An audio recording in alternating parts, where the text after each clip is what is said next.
খুঁটিপুজোর মধ্যে দিয়ে দুর্গাপুজোর প্রস্তুতি শুরু করল সিঙ্গাতলা সার্বজনীন দুর্গাপুজো সমিতি। রবিবার দুপুরে হাত কাটার বাজিয়ে খুঁটি পুজোর আয়োজন করা হয়। এবছর তাদের পুজো ৭৮ বছরে পা দিয়েছে। ক্লাব সদস্যের পাশাপাশি এলাকার মহিলা ও পুরুষেরা অংশ নিয়েছিলেন খুঁটি পুজোয়।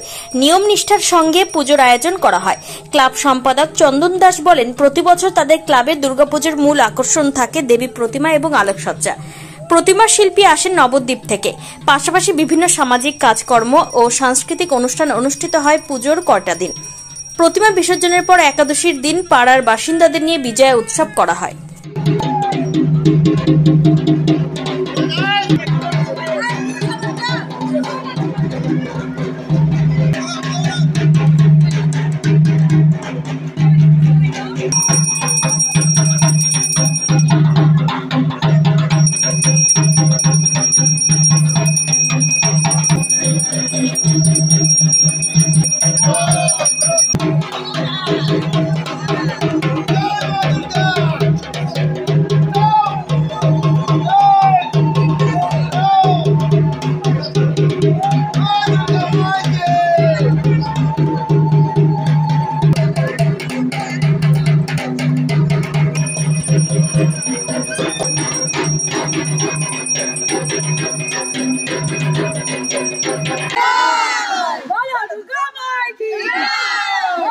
হচ্ছে ৭৮তম পুজো।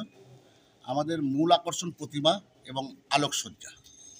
আমরা এই পুজোকে সামনে রেখে আমরা কিছু সাংস্কৃতিক অনুষ্ঠান করি, তার মধ্যে কিছু কম্পিটিশন করি এবং পাড়ার সমস্ত লোককে অংশগ্রহণ আমরা চেষ্টা করি যাতে এখানে অংশগ্রহণ করে। আর আমরা এই পুজোকে সামনে রেখে একাদশীর দিন গোটা পাড়ার লোককে আমরা খাওয়া দাওয়া করাই।